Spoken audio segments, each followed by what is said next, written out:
Hi everyone and welcome to my updated Falconer dive bomb build guide. This is the build I have been playing since the launch of Last Epoch, so I'm clocking in something like 80 hours now on this build or something like that. I was the first in the world to reach level 100 on hardcore with a rogue with this build, and I've been playing it ever since. So currently I'm sitting at 400 plus corruption here. This is I think 420 or so. As you can see, it is decimating those bosses. Has very good damage output, and it has decent survivability, at least for rogue standards in my opinion.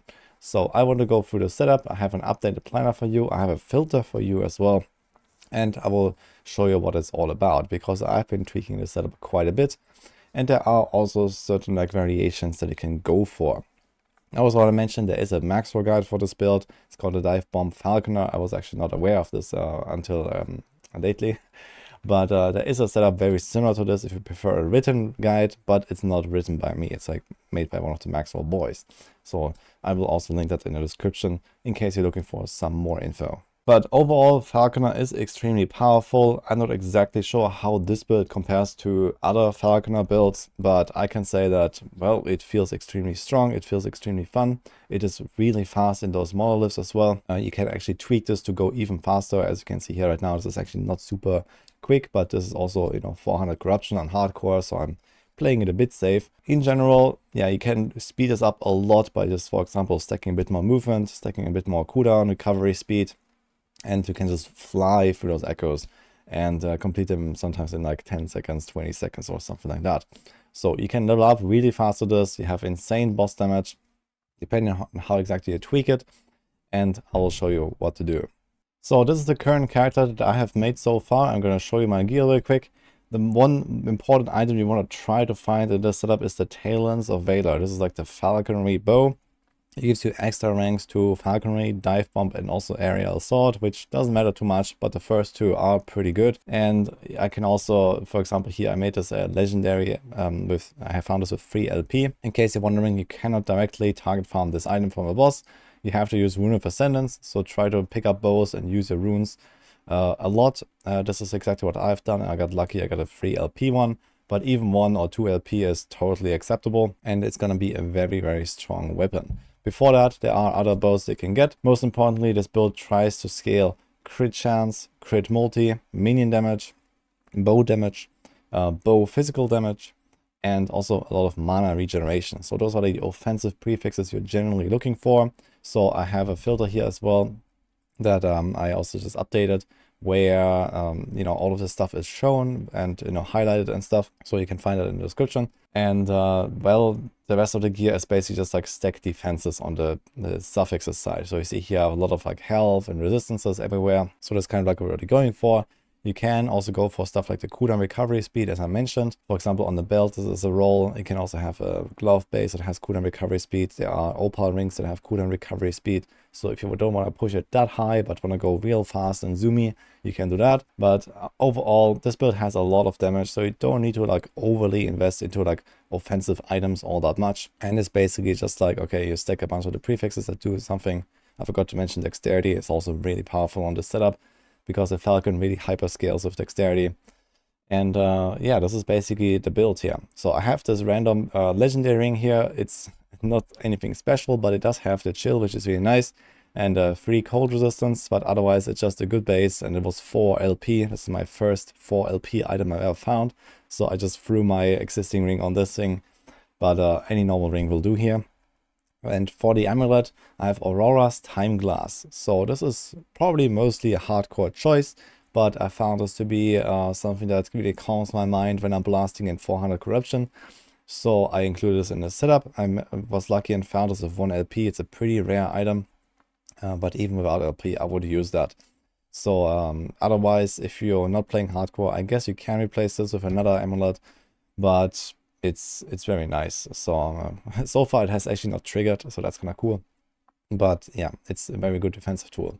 For the idols, I basically just stack life everywhere, so there's full life. You see here double life idols. I was also using them to fix my resistances earlier, so whenever I needed any kind of resistances, I put them here.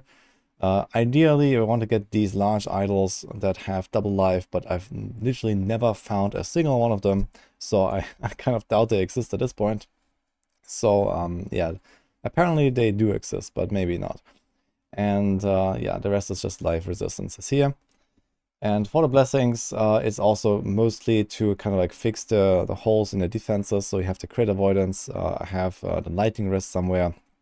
And I also have the armor. Yeah, the combo of the percent armor and the flat armor. Those are very powerful because we actually have quite a bit of armor scaling in the setup. So in addition to the 3.4k life that you can see here, I also have 40% armor.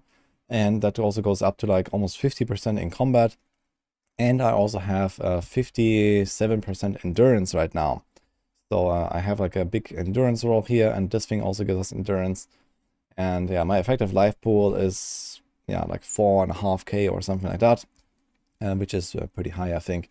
And like this, I'm actually pretty tanky. And this also has a relatively good synergy with the Aura's Time Glass. And there's also a Falconer passive here where if you don't get hit for a while, you have extra endurance threshold. So that's also why I scaled my endurance up a little bit. So overall, this is a pretty nice defensive package here. And well, this is kind of the gear that you're looking for. So I have all the stuff here also in the planner. So I literally imported my character here. I have this linked in the description, so you can go check that. This is exactly my gear, exactly my setup. I think the order of the passive points might not be exactly in order because of the import. I'm not sure if it does that properly. So, you know, be a bit careful here. But I'll go through those skills and through the talents and to tell you like how I did that. So let's start with the skills. We have the kind of main skill here. This is Explosive Trap with the Blast Rain node. So originally I called this a Blast Rain Falconer, but it turns out it's actually called Dive Bomb Falconer because that's kind of like the big damage here. But I felt, well, this is kind of what you're spamming. So this is the Blast Rain. It basically makes it so that instead of dropping the traps, you shoot them with the bow. So it looks like this. And then enemies can walk into them and they explode. This is not actually doing any damage. This is only a support skill. So this is important to note here. We have to stack up extra mana cost reduction. So you have this here for minus 40%. You want to get that early because this is a relatively mana hungry build. There's also extra mana efficiency here.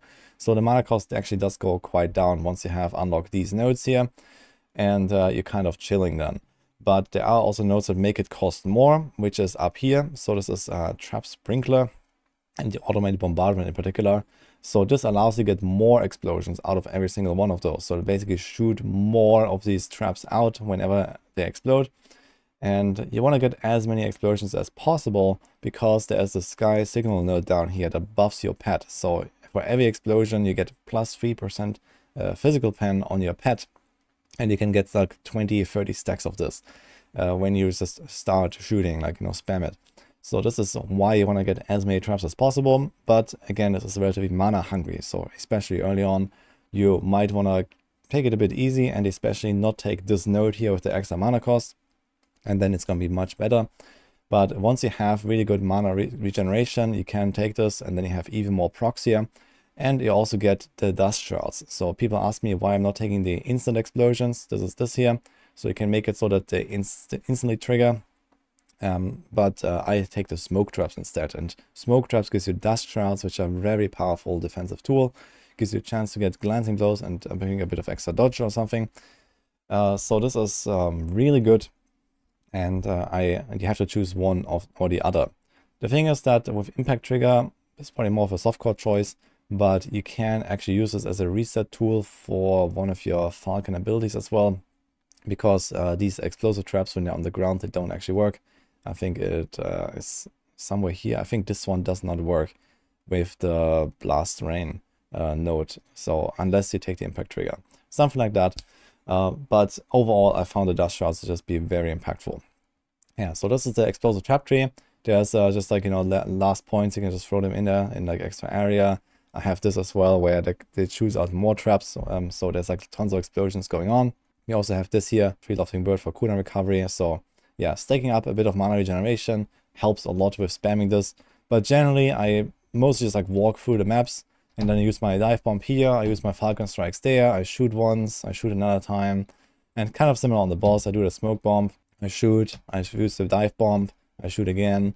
So you don't really spam it all too much. And the mana is not such a concern. So if you can look at this here, I have one good mana roll, a small mana roll, and another good mana roll. And this is pretty much it here for my mana recovery, and this already works pretty well. So 2 to 3 mana rolls is kind of what you're looking for. Then we have the Falcon Strikes tree. So let's go through that first. This is kind of like the main skill here. This is the number 1. So you really take up, this takes a lot of points, and you also really want to get the Tenants of Valor for this. So you see I have +2 to Falconry here, I have +3 to Falconry here, and those skill ranks are really impactful because there's a lot of good stuff on this. What is most important is here at the start, you take the extra scaling, Falconer's Journey. There is also the extra damage here and more damage here. So those are really powerful nodes. And then you're also going to start speccing into these nodes here on the bottom right, where you can transfer some of your stats to your bird. So here it gets like part of your highest bow damage, or like highest damage type increase basically. In this case bow, because it's a bow build. So you scale bow damage, and that goes to your Falcon, which is kind of nice. Then we also do the same with crit, and then you can also do the same with crit multi. So whenever you can, you try to stack up these things a little bit. Here this is actually like more of an active proc, but the other two are permanent passive buffs. So the crit chance and the bow damage both get just transferred to your pet. This is really nice.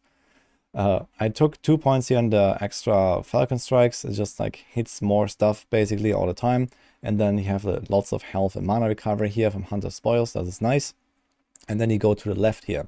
So there's this Falconer's Mark. So the way this works is that your pet, whenever it uses Falcon Strikes, it marks them. This damage buff doesn't really matter because we don't really do damage ourselves. It's all the pet.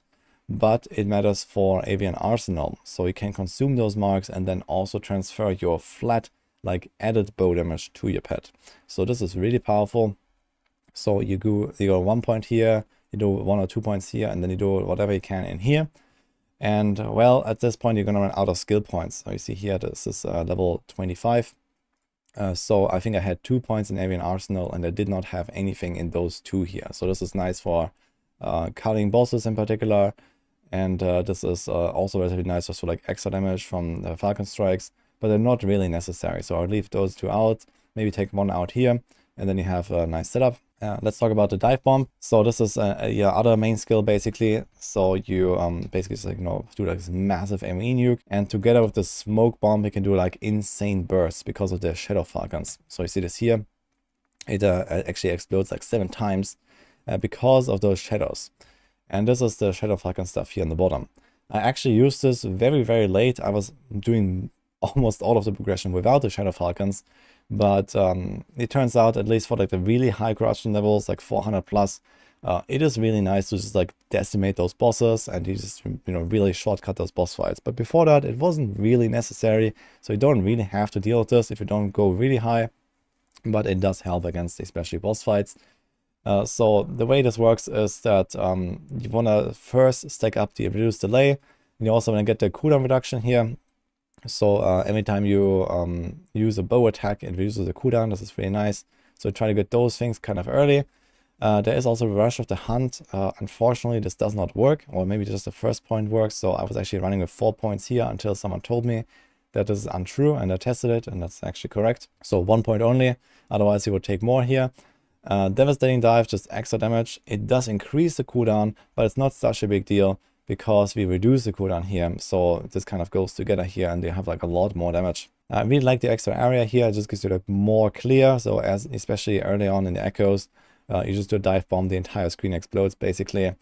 I have extra damage minus mana cost here. This helps as well early on.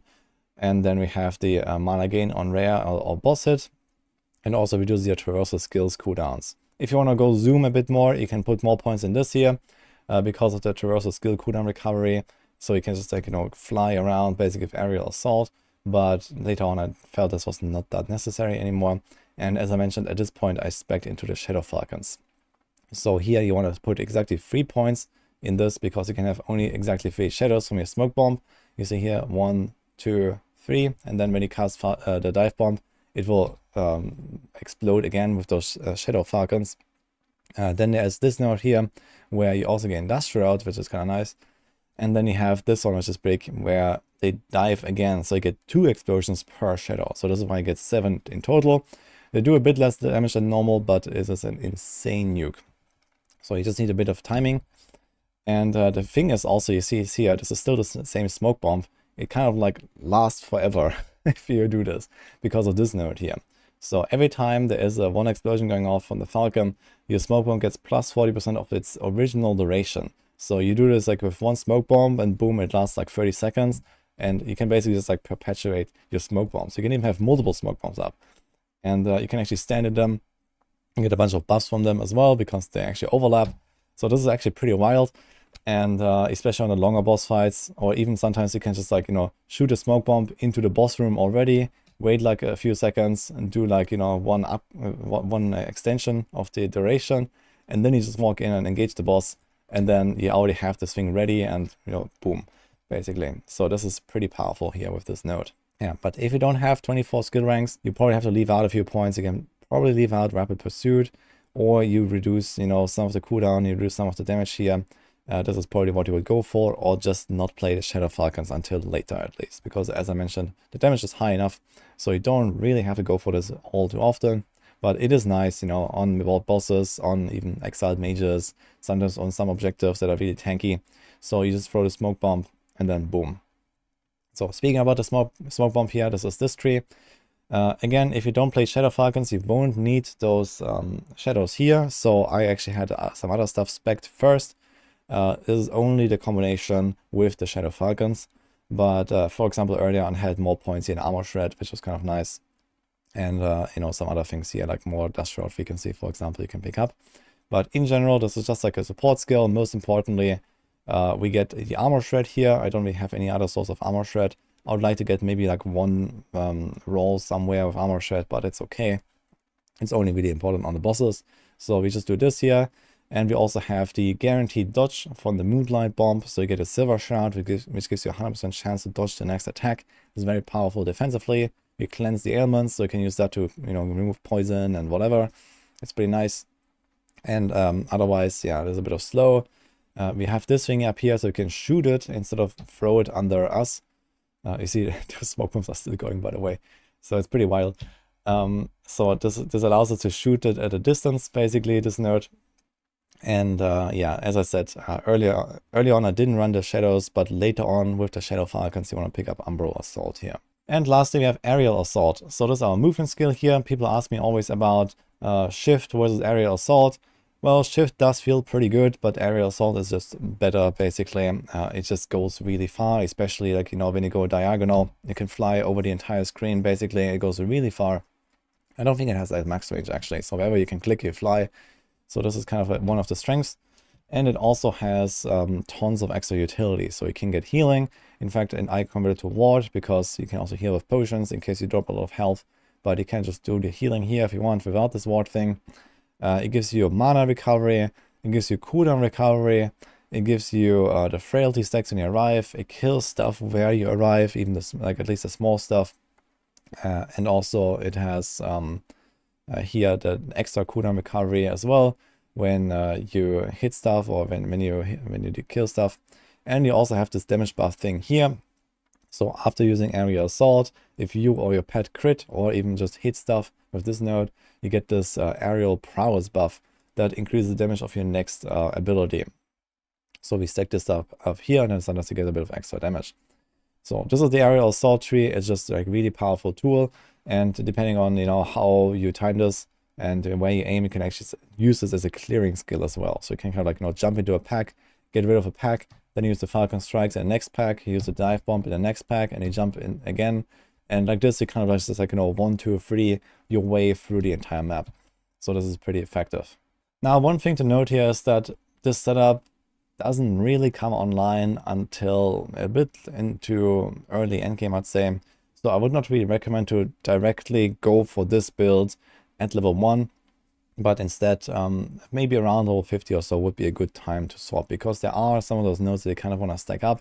I talked about, for example, the Blast Rain node here, the mana nodes on the Explosive Trap. There is definitely a few things they want to pick up here in the Falconry. This is something you're gonna get as soon as possible, as soon as you have a Falcon, because it's just so powerful. But then also the Dive Bomb, I think you unlock it at like level 45 or so. So it does take a while to even get the skill, and then at 50 you get your last specialization slot, and this is where I would recommend to really spec into this. And before that, I recommend just like, use like a Falconer leveling guide, for example, on Maxwell. That will actually show you the progression, like, in the early game. Personally, I respect to this setup at around level 70. I was playing with Shadow Daggers before, so I was playing Umber Blades, Shadow Dagger stuff, just rushing through the campaign and rushing through the first monoliths, and then I found a bow, I found a quiver, and I respect, basically. So this is what I did. You don't have to do this is kind of like a speedrunning strategy, but I would say level 50 or so is probably the time when this really becomes a good build. Now lastly, for the passive point progression, of course you need 20 points here in the rogue passives. There's actually 21. I just put like a random glancing blow here at the end. But basically Dex is always good. We also have a bunch of extra flat damage that we can convert to Falcon damage, as I mentioned. You want to pick up this evasion here, 20% damage reduction while moving, which you're going to do almost all the time. So this is a really powerful defensive tool here. Then we go to the Falconer tree. So there's a bunch of points where you have like these 5-point bonuses, 3-point bonuses and stuff. So you always try to pick those. Here's, for example, extra crit for your Falcon. Here's the chance to gain haste. This is really nice to pick this up very early. It makes you very zoomy. Here's extra health and dodge. We have the endurance threshold. This is something you can pick up kind of late. It's just like defense. It's not really necessary early on, but for hardcore, I really like this. We have 1 point here. That's like a 1-point wonder. You just buff your Falcon by shooting with your bow. We have flat damage for the Falcon. So this is kind of like the early progression here. And then we have a bunch of really cool points here. So number 1 is coordinated fade. This gives you a silver shroud. Again, gives you a 100% dodge chance for 1 attack. So you can like tank big stuff with this, for example. And it activates every 10 seconds when you use your first ability on the bar. So in my case, I put the Falcon Strikes there. I heard other people also like to put the Explosive Trap there. So it just like activates on cooldown. I like to know when it's active, basically. So I put it on a cooldown skill and not on a spammable skill. So I know that, every time I press this, I get this buff basically because, for example, also without any cooldown recovery, it has 10 seconds cooldown for me. Or otherwise it activates every second time. So you can kind of choose which skill to put there. Just don't put the smoke bomb there because it already gives you a silver shroud. And then you can do that. There's also intuitive connection. It gives you the instant casts. So you can actually do this while walking. You see here I can just walk and press dive bomb. I can walk and do Falcon Strikes. So this is a really important note. Pick this up immediately. Then there's extra dex, armor, and dodge. This is really nice defense. There is the extra damage here, and you also gain health. So this is something you want to pick up. And then there's also extra armor here. It's also very powerful. I actually put 6 points in there, just like stack up.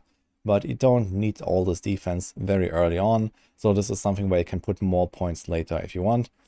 What is going to be really powerful here at the end is the extra crit. So at least once you reach this point, it's probably like level 50, 60, something like that. You want to start stacking crit and crit multi. So we have needle-like precision, and we have also here the crit avoidance. So together with the blessing that you can get from one of the timelines here, the Reign of Dragons, you're going to be crit avoidance capped, and you don't have to get anything on your gear. This is superb. So you get 35 crit avoidance here, and also you scale your minions crit damage with your crit avoidance. And lastly, Tailwind here is also another really zoomy passive, extra movement speed, and it doubles and gives you damage reduction. This is really powerful. So you basically want to try to rush through most of the offensive nodes and those 1-point wonders here. And then, later on you pick up some more of the defense here, like the health, the endurance stuff. You don't really need this until you actually have some percent endurance for extra damage reduction. Before that, it's kind of pointless to take this, for example. And also like some of the armor and the glancing blow, it's not too important early on. So just kind of ignore them until later. And we have the marksman tree here. This is also something that I picked up at almost the end, but there's a bit of extra damage and crit, which is nice. There's extra dexterity, and then I have 3 points here in the crit vulnerability. So this is just like, as you especially fight bosses, you can stack up crit vulnerability, and it gives you extra crit chance and reduces crit avoidance in case they have any. And like this, you have basically nearly 100% crit chance of your Falcon at some point. So in my case, you can see the stats here right now. I have 77% bow crit, and 75% of that goes to the Falcon. So my Falcon has 10 base crit and gets roughly 60% bonus crit. So it has like 70-something% crit chance or so. This is really strong, and well, you could push this even further. So my setup is not 100% optimized, But eventually, if you reach something like, you know, nearly 100% crit chance, and then all of that goes to a Falcon, your Falcon is going to crit all the time, basically. And especially if the crit of vulnerability on the bosses, that is actually happening. So this is why this is in here. And that's also pretty much the entire setup. So I hope that I could explain everything well, and you're going to have a lot of fun with the build. As I mentioned, we have the planner here. This is literally my imported character. So this is not like ultra, you know, min-max perfect gear. It is pretty solid stuff that I've gathered in the last few days now, but it can be a lot better. There can definitely be like, you know, some min-maxing done. Like some of these affixes are in like low tiers. There could be like, you know, tier 7 affixes. There could be double exalted affixes. You could move around a few stats to get like even more life or something. But in a grand scheme of things, this is kind of some good goal to shoot for, I think. So I just imported my character here. And this is what we got here. And lastly, I want to talk about the filter real quick as well. So I'm going to also link this. But basically, I have like an endgame filter here. This is for like empowered monoliths only. And I have made this like relatively strict at this point because I'm only looking for like a GG stuff. But you can use this filter and you can like, you know, check and uncheck a few things here depending on where you are in your progression. So for example, I have like, you know, the GG items. They're always like this red color, the exalted, like perfect bases with good stats and stuff like that. And for example, if you also still need lower tier items, I have like, you know, every time like, you know, a lower strictness level version of these filters as well. You can just check them in case you still need really like a bow or you really need a belt, you know, you can do that. I also have, for example, here something that I like to do is just like shatter skill specific stuff, so you can turn it on or off, just so you are able to craft on, for example, chests and helms, because sometimes you just don't have those shards. They got kind of rare. There's like some other stuff here. If you need clips inside, you can just check this and so on. So I have a few of those, like, you know, tools where early on the progression you might want to check a few things, pick them up, shatter them, or so. Also here with ascendancy bases, so I have like amulets and bows for Aurora's Time Glass and Tainus of Valor. So I pick those up, use a Rune of Ascendancy. Especially if you're playing Circle of Fortune, you can get a lot more value out of this because together with the rank 2 and the rank 6 rewards, you have uniques are twice as likely to have legendary potential and 45% chance for Runes of Ascendancy to be preserved. But you have to use this on items that have Circle of Fortune requirement. So you can use like a Prophecy to get a bunch of bows, like exalted bows. And then all of these will have the requirement, and then you can use Rune of Ascendancy on them if they're not good. And you can try to get a bow, for example. So that's what I've done. So that's kind of nice. But for now, I have this unchecked. I don't need anything anymore. Yeah, I hide all of the off-class stuff. I hide all of the stuff with bad stats. And then I also have, like, for example, T7 Exalted here on the filter in a green color for legendary potential.